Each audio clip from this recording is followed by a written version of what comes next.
Hello everyone, how are you doing? This is MD Tech here with another quick tutorial. In today's tutorial, I'm going to show you guys how to enable tab groups in the Google Chrome web browser.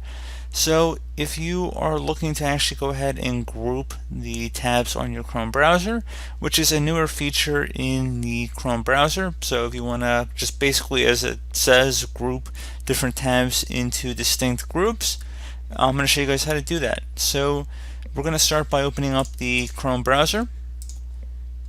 In the Omni box up at the top address bar, you want to go type in Chrome and then :2// flags and then hit enter.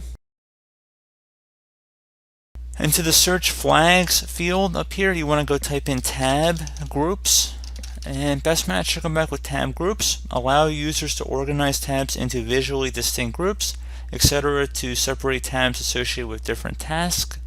And if you want to go turn this on, just click the little drop down, select enabled.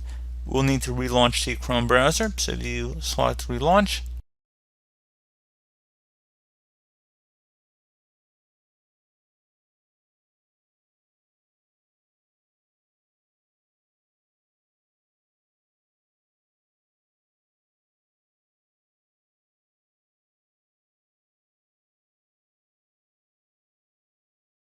so just for an example, if we were to open up a couple web pages here, so let's just head over to Wikipedia just for an example. I mean, you don't even have to go on any web pages in order to create a group, but let's just go right click on the Wikipedia tab here, and now you can add to a new group. So since we don't have any groups, we're going to go create a new group here, and you can see now it's listed in a new group, so it's actually separate.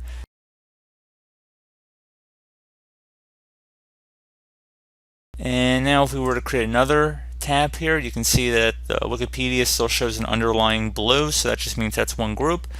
And then we could head over to, let's just say, facebook.com.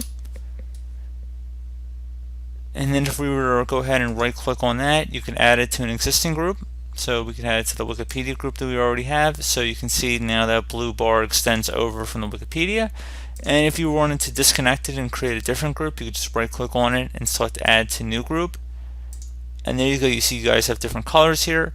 And if you were to drag different tabs in between these groups, you can see you can actually move tabs directly into different groups. So definitely a cool little feature there, guys. Do hope that I was able to help you out, and I do look forward to catching you all in the next tutorial. Goodbye.